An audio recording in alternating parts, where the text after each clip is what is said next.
사랑하는 성도님들 반갑습니다.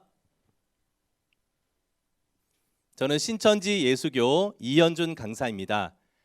오늘도 열린 예배에 참석하신 많은 성도님들 열린 마음으로 오셨기 때문에 함께 은혜 받고 깨달음 얻는 시간이 되셨으면 좋겠습니다. 오늘 함께 나누실 말씀의 주제는 아름다운 성전 건축이라는 제목이 되겠습니다.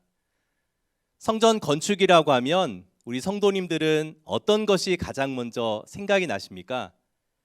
주변에 교회 건물을 짓는 그런 모습부터 해서 많은 것들이 생각이 나시겠지만 오늘은 하나님께서 정말 원하시는 아름다운 성전 건축은 어떠한 것인가를 함께 깨닫는 시간 되었으면 좋겠습니다.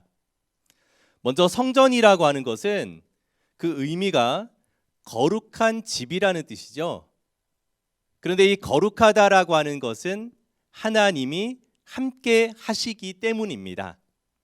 자, 이러한 성전에 관해서 지금으로부터 약 2000년 전에 예수님과 유대인들 간에 아주 특별한 대화가 오고 갔는데요.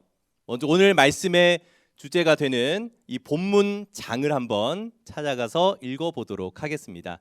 요한복음 2장 19절에서 21절까지 함께 읽어보겠습니다. 예수께서 대답하여 가라사대 너희가 이 성전을 헐라 내가 사흘 동안에 일으키리라. 유대인들이 가로되 이 성전은 46년 동안에 지었거늘 내가 3일 동안에 일으키겠느냐 하더라. 그러나 예수는 성전된 자기 육체를 가리켜 말씀하신 것이라. 네, 잘 읽으셨습니다. 지금 읽어보니까 예수님께서는 성전을 헐고 사흘 동안, 즉 3일 만에 다시 세우겠다라고 말씀을 하시죠. 그런데 이 말을 들은 유대인들과 그 당시 목자들은 그 성전이 46년 동안 지어왔던 성전인데 어떻게 3일 만에 다시 세울 수 있겠느냐라고 반문하게 됩니다.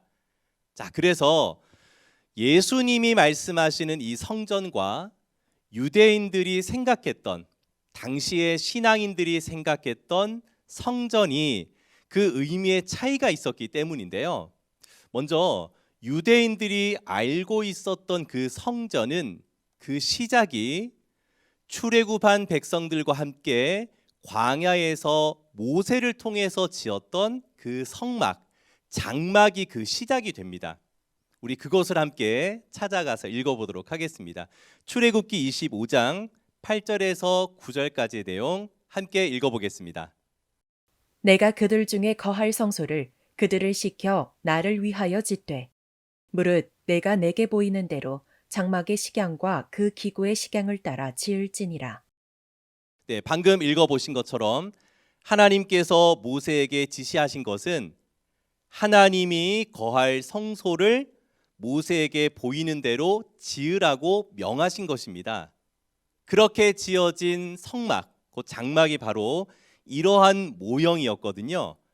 그래서 이 당시에는 건물로 지을 수 없었던 것이 광야에서 계속 이동을 해야 했기 때문에 이러한 장막의 형태로 하나님이 거할 처소를 그 당시에는 준비하고 또 그렇게 이동할 때 함께 이렇게 움직였던 것이 이 장막의 모습이었습니다. 그래서 이 장막을 다 짓고 출애굽기 40장에 읽어보면 모세가 이것을 완성하고 나니 하나님의 영광이 그곳에 충만하게 되는 모습을 볼 수 있습니다. 그리고 이들이 가나안 땅에 들어가 그 광야 생활을 끝내게 되었을 때는 이제 더 이상 장막의 형태가 아닌 건물로 지어진 성전이 있어지게 되었죠.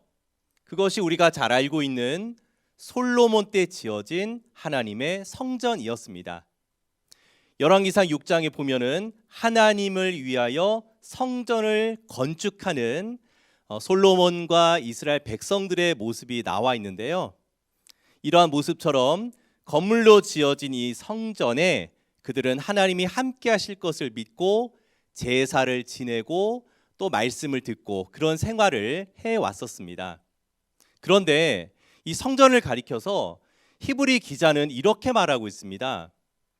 모세 때 그들이 섬겼던 그 성막, 장막과 그 제사와 모든 것들은 하늘에 있는 것의 모형과 그림자라고 하죠. 자, 모형과 그림자라고 하는 것은 그것이 실체가 아니라는 뜻입니다. 그래서 히브리서 9장에서는 이 장막은 현재까지의 비유다라고 말씀을 하시는 것이죠. 비유라고 하는 것은 참된 형상이 있고 그 형상을 설명할 때 필요한 것이 바로 이 비유 아니겠습니까? 그래서 모세 때부터 섬겨왔던 장막과 또 솔로몬 때 이르러서 지었던 성전과 또 유대인들이 2000년 전 예수님과 그 설전을 벌였던 그 당시의 성전의 그 모든 것들은 하나님께서 과연 그 성전을 원하셨던 것인가, 아니면 그것을 통해서 말씀하시고자 하는 참된 뜻이 있었는가, 우리가 생각해 봐야 되는 것 아니겠습니까? 그래서 사도행전 7장에서는 지극히 높으신 자, 곧 하나님께서는 사람의 손으로 지은 곳에 계시지 아니하신다 말씀을 하신 것입니다. 짐승이 지은 곳에는 짐승이 살 수가 있겠죠. 그리고 사람이 지은 곳에는 사람이 살 수 있을 것입니다. 그러나 지극히 높으신 자, 곧 하나님, 신 아니겠습니까? 신이 거할 수 있는 곳을 사람이 어찌 지을 수 있겠습니까? 그래서 사도행전에 이런 말씀을 해 주신 것이죠. 자, 그러면 하나님이 거할 처소, 그러면 하나님이 지으신 것은 과연 어떤 것인가? 우리 스가랴 12장 1절을 통해서 한번 읽어보도록 하겠습니다. 이스라엘에 관한 여호와의 말씀의 경고라. 여호와 곧 하늘을 펴시며 땅의 터를 세우시며 사람 안에 심령을 지으신 자가 가라사대. 네, 방금 읽으신 것처럼 하나님께서는 사람 안에 심령을 지으셨다 말씀을 하시죠. 조금 전에 읽어봤던 사도행전에서는 사람의 손으로 지은 곳에는 계시지 아니하신다 하셨으니 하나님께서 지은 이 심령 안에는 하나님이 거하실 수가 있는 것입니다. 자, 그래서 이것을 깨닫지 못했던 유대인들이 요한복음 2장에서 예수님과 그렇게 설전을 벌였던 이유가, 예수님은 예수님 안에 하나님이 함께 하시기 때문에 예수님이 바로 성전이셨던 것이죠. 그래서 성전을 헐고 사흘 동안에 일으키겠다라는 말씀은 예수님께서 십자가에 못 박혀 돌아가신 후 3일 만에 다시 부활하게 될 것을 말씀하셨지만 유대인들은 그것을 깨닫지 못하고 성전이라고 하면 그들이 눈에 볼 수 있는 46년 동안 지어져 오고 있는 그 성전만을 생각했던 것입니다. 그래서 하나님이 거하시는 성전은 바로 사람이 만든 건물이 아니라는 것을 우리 성도님들은 꼭 깨달으셨으면 좋겠습니다. 이것을 알지 못했던 유대인들은 십자가에 못 박혀 계신 예수님을 향해 조롱하면서 성전을 헐고 사흘 동안에 짓는 자여라고 모욕하는 말을 하게 되죠. 그러나 그들은 성경을 깨닫지 못한 오해가 있었고 성전의 의미를 제대로 알지 못했기 때문입니다. 그러나 유대인들만 오해하는 것이 아니라 우리 모두도 성전에 대해서 제대로 알지 못하게 된다면 오해할 수밖에 없게 되고 하나님의 역사를 회방하는 자가 될 수 있기 때문에 우리는 하나님이 정말 기뻐하시는 성전이 무엇이고 그 성전으로 지어져 가기 위해서는 어떤 것이 필요한지를 말씀을 통해서 꼭 깨달으셔야 되겠습니다. 그것을 알기 위해서 고린도전서 3장 16절과 17절의 말씀을 읽어보도록 하겠습니다. 너희가 하나님의 성전인 것과 하나님의 성령이 너희 안에 거하시는 것을 알지 못하느뇨. 누구든지 하나님의 성전을 더럽히면 하나님이 그 사람을 멸하시리라. 하나님의 성전은 거룩하니 너희도 그러하니라. 네, 잘 읽으셨습니다. 고린도전서 3장 16절과 17절에서는 너희가 하나님의 성전인 것을 알지 못하느냐라고 말씀하고 계시죠. 그러니 우리가 바로 하나님이 거하는 성전이 되어야 하겠고, 그 성전은 하나님이 거하시려면 거룩해야 되지 않겠습니까? 그래서 하나님이 사람 심령 안에 거하시기 위해서는 우리의 심령이 거룩해져야 함을 말씀하고 계시는 것입니다. 그러면 우리의 심령이 어떻게 거룩해질 수 있을까요? 요한복음 17장 17절에서는 진리로 거룩하게 된다라고 말씀을 하시고 있죠. 진리의 말씀을 듣는 것뿐만 아니고 그 말씀대로 행하면서 우리의 심령이 거룩하게 될 때 하나님이 거할 수 있는 성전이 되는 것입니다. 그리고 에베소서 말씀에서도 성령 안에서 하나님이 거할 처소가 되기 위하여 예수 안에서 함께 지어져 간다라고 말씀을 하십니다.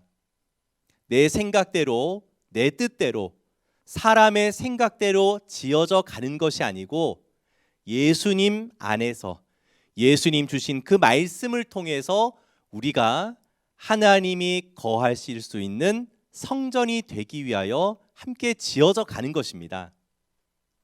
자, 그런데 이 성전을 지을 때 온전하게 잘 지어지는 사람도 있지만 그렇지 않은 사람도 있다고 하니 그 결과가 어떻게 되는지 우리 마태복음 7장 24절에서 27절의 말씀을 통해서 알아보도록 하겠습니다. 그러므로 누구든지 나의 이 말을 듣고 행하는 자는 그 집을 반석 위에 지은 지혜로운 사람 같으리니 비가 내리고 창수가 나고 바람이 불어 그 집에 부딪히되 무너지지 아니하나니 이는 주초를 반석 위에 놓은 연고요. 나의 이 말을 듣고 행치 아니하는 자는 그 집을 모래 위에 지은 어리석은 사람 같으리니 비가 내리고 창수가 나고 바람이 불어 그 집에 부딪힘에 무너져 그 무너짐이 심하니라. 네, 잘 읽으셨습니다. 방금 읽어보신 마태복음 7장 말씀을 통해서 살펴본 대로 누구든지 말씀을 듣고 행하는 사람은 그 집을 반석 위에 견고하게 지었다라고 말씀을 하시고, 또 말씀을 들었지만 행하지 아니하는 사람은 집을 모래 위에 지은 것과 같다라고 말씀을 하시죠. 이렇게 될 때 비바람이 나고 태풍이 불게 되면 무너지는 집은 어느 쪽이겠습니까? 환난과 핍박과 어려움이 있을 때 그 신앙을 온전하게 지키지 못하고 마음에 지어진 성전이 무너지는 사람은 말씀을 들었지만 행하지 아니하는 자가 되겠습니다. 이런 말씀을 기록해 주신 것은 우리의 모습이 말씀을 듣고 행함까지 잘 가져가서 그 집을 반석 위에 반듯하게 지으라고 주신 말씀 아니겠습니까? 그래서 우리 말씀을 듣는 모든 성도님들도 말씀을 들은 것으로 그치지 말고 말씀을 듣고 나의 생각과 마음을 변화시켜 우리의 행함까지도 실천할 수 있는 모든 성도님들이 다 되셨으면 좋겠습니다. 자, 오늘의 결론을 말씀드리겠습니다. 하나님, 성령이 거할 집은 바로 성전이었죠. 모세 때나 또 솔로몬 때, 또 예수님 당시 그 유대인들이 생각했던 것은 사람의 손으로 지은 그 성막, 성전을 하나님이 거하신다고 생각하였지만 그것은 모형과 그림자라 말씀을 하셨고, 하나님이 진정 거하시고자 하는 것은 사람의 손으로 지은 것이 아닌 하나님께서 사람 안에 지어주신 그 심령 속에 하나님이 거하시기를 바라신다는 것입니다. 그런데 아무 심령에나 거하실 수 있는 것이 아니라 진리로 거룩하게 된다 하였으니 진리의 말씀을 듣고 그 말씀대로 실천하는 자들에게 하나님이 함께 하실 수 있는 것입니다. 그 집이 바로 비바람과 태풍에도 끄떡하지 않고 무너지지 않는 반석 위에 집을 지은 사람이 되는 것이죠. 말씀을 듣는 모든 성도님들도 말씀을 듣고 실천하셔서 집을 반석 위에 반듯하게 지어져가는 우리 모든 성도님들 되시기를 주님의 이름으로 부탁드리겠습니다. 오늘 말씀은 이것으로 마치겠고요. 함께 기도드리겠습니다. 감사하시고 고마우신 거룩하신 아버지 하나님, 오늘도 열린 예배를 통하여 사랑하는 성도님들 말씀 앞으로 불러주시고 말씀을 통해서 함께 깨닫는 귀한 은혜 시간 허락하여 주심에 감사함을 드리옵나이다. 주신 말씀처럼 정말 하나님이 거하실 수 있는 아름다운 성전으로 지어져 가기 위하여 진리의 말씀을 찾을 수 있도록 도와주시고, 그 말씀을 찾고 만났다면 말씀을 듣고 끝내는 것이 아니라 듣고 실천함으로 반석 위에 반듯한 하나님의 마음의 성전을 온전하게 지을 수 있는 우리 모든 성도님들 될 수 있도록 인도하여 주시옵소서. 말씀을 찾아 이 귀한 열린 예배까지 왔습니다.